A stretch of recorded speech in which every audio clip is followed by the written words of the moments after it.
Welcome back to the channel, everyone. Well, it used to be that when Pixar released a film, it was a slam dunk. It was going to be a success. It was going to be awesome. It was going to make a ton of money. But those days are gone. Those days are gone, especially now with the release of Elio. Now, I will preface this with saying, because I live south of the border, animated films don't usually get released in English. So I can't see Elio to actually give it a fair review. Now, I've seen the trailer. Was I excited about the trailer? No, when I first saw the trailer, I thought to myself, that animation doesn't look like Pixar standards. It was disappointing, the trailer, to me. But was I able to see the film yet? No, I have to wait for it to come on Disney Plus to be able to see it. And of course, I will watch it because I love Pixar films. Normally, I love Pixar films, not all of them, but I'll watch this one to see what's going on. But this film, Elio, not only is it a box office bomb, but it appears now caught in a culture war. And what do I mean by that? Well, apparently, the film was supposed to have a character, Elio, which is the main character still, but he was supposed to be, quote unquote, queer coded. And it looks like a lot of those themes were either changed or erased. This movie's been in production hell for a couple of years. It was delayed by at least 1 year for being released. You've had a change in director. There were exits of the creative staff, according to reports that we're going to get into, all over the fact that it appears Disney is trying to move away from overtly including LGBTQ messaging within their animated films. And of course, I think that's expected. Now, whether you agree or disagree with that, whether you're on the side of the progressives or the side of the conservatives, I think it's fair to say that films that have included LGBTQ messaging for Disney have not done well, especially Pixar films. Let's look at Lightyear. Lightyear should have been a massive box office success, but apparently it wasn't. Why? Because there was a LGBTQ messaging within it. And that got out, and that sank the film even before it came out. So now, we have multiple insiders, according to this report from The Hollywood Reporter. Elio was initially portrayed as a queer-coded character, reflecting original director Adrian Molina's identity as an openly gay filmmaker. Other sources say that Molina did not intend the film to be a coming-out story, as the character is 11. Well, I think we've already got problems there. An 11-year-old queer-coded character. Yes, that's going to give Bob Iger and the rest of the board at Disney a little bit of pause based off of the money that they've lost on films that have included that kind of messaging. But either way, the characterization gradually faded away throughout the production process as Elio became more masculine, following feedback from leadership. Gone were such examples of his passion for environmentalism and fashion, which I kind of take issue with that statement. I'm an environmentalist. I studied environmental policy and environmental politics as part of my degrees. I consider myself an environmentalist. I don't think that has anything to do with anybody's identity or sexual identity, at least. I don't think environmentalists are inherently LGBTQ. Then again, maybe it's just me. I just know that I'm not LGBTQ, but I consider myself an environmentalist. Fashion, I guess the old stereotype of fashion. So there's a little stereotype there. But also a scene in Elio's bedroom was cut with pictures suggesting a male crush at 11 years old. Sure, I think if you're trying to make a film that's appealing to a major general audience, yeah, that's going to give Bob Iger some pause. And he's going to say to himself, how well have we done financially with this type of stuff in the past? Well, they haven't done very well. And so Bob Iger might have just said, you know what? And maybe it wasn't Bob Iger, maybe it was some of his fellow board members or some of the senior leadership underneath him that said, hey, this isn't going to work and we need to change this. And so, of course, Molina was replaced as director. Now, it's 2025 when this film got released. In 2023, there was sort of a screening for it already. Probably a lot of raw footage, but a screening nonetheless. It took place in Arizona. They conducted an early test screening in Arizona. Although viewers expressed how much they enjoyed the movie, they were also asked how many of them would see it in a theater, and not a single hand was raised, according to a source with knowledge of the event. This sounded alarm bells for studio brass.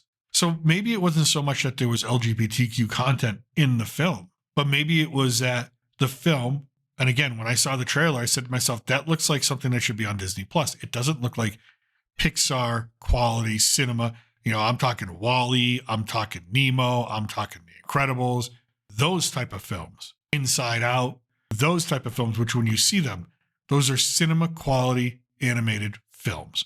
Elio did not look, to me, on the big screen on its trailer alone, a cinema quality animated film. It looked like something I would expect to see released directly onto Disney Plus, onto that platform. And maybe the rest of the audiences that were seeing the trailer, when they saw that, they said, it's not what I'm going to go spend my money on. There are other films to go spend my money on, because money's sometimes tight, right? And people make choices as consumers. So maybe it wasn't the LGBTQ content. Maybe it was the quality of the film.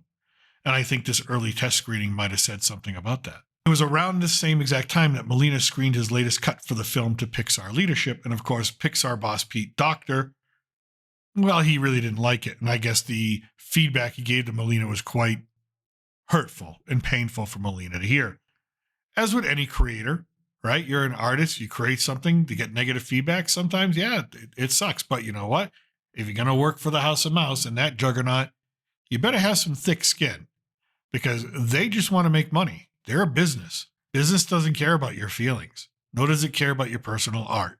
And so now there were co-directors that were put onto the film to change it after Molina left. When Molina left, it was delayed for over a year.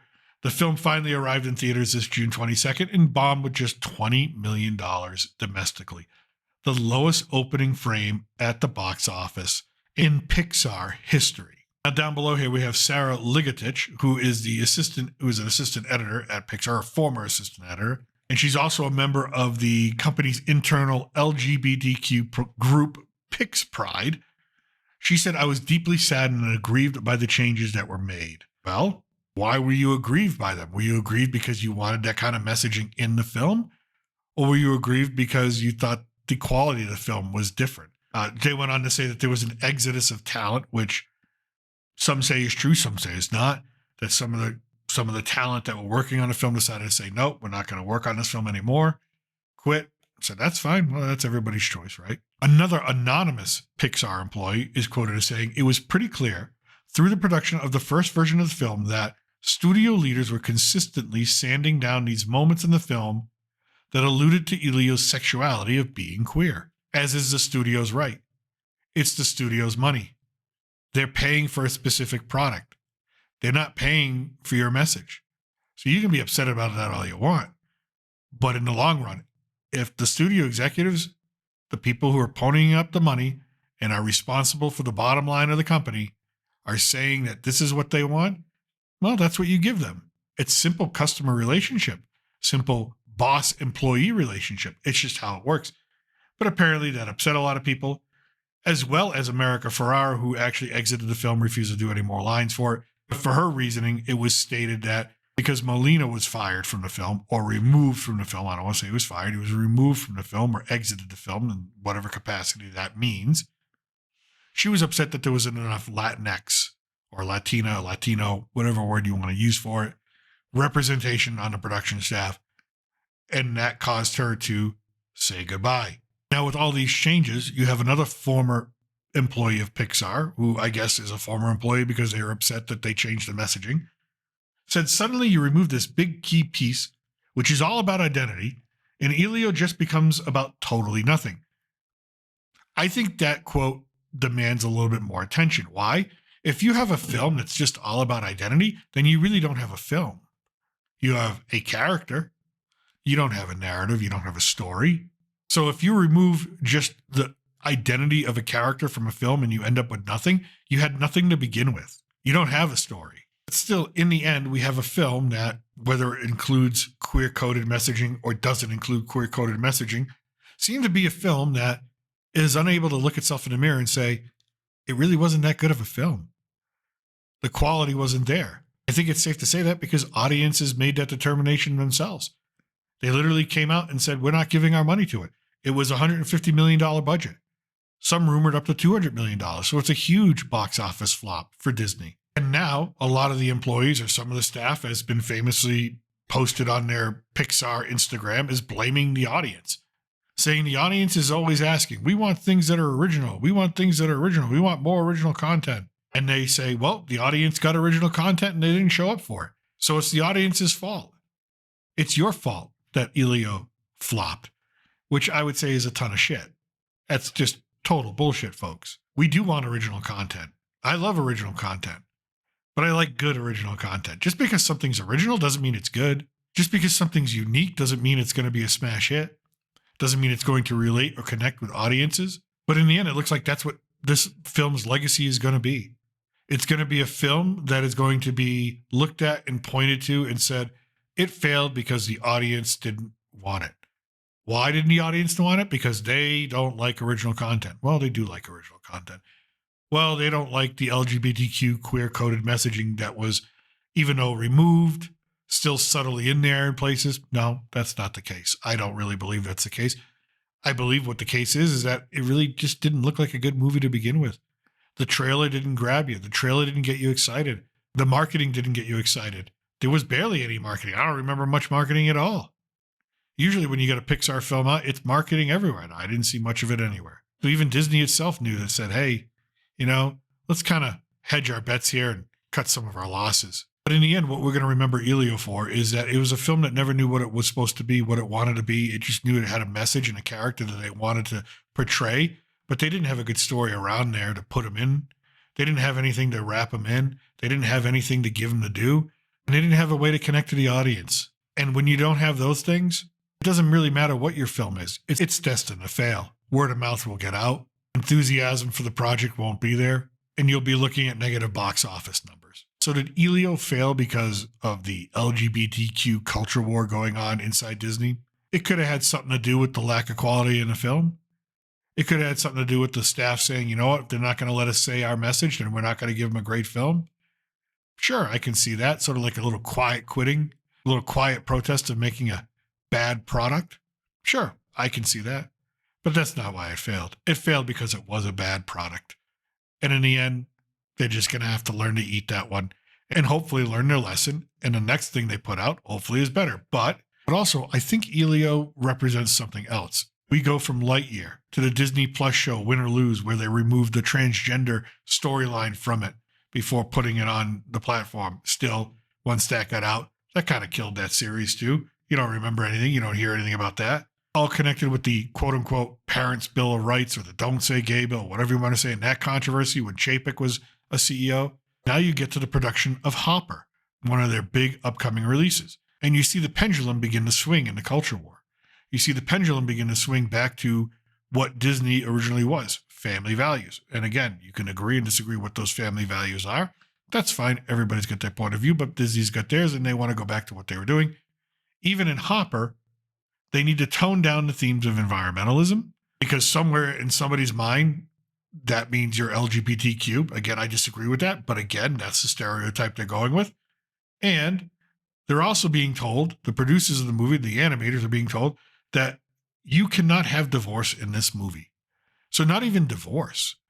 So the family unit, the idea of the nuclear family being reinstated as a priority at Disney, I think tells you a lot about where Disney's at and their thinking's at and what kind of lessons they've been learning over the years as they've dabbled and dipped their toes in the waters of progressivism and they've dabbled and dipped their toes in the waters of political and cultural conflict. And I think they're desperate to back away from that and get back to just doing what they were doing, which was making money.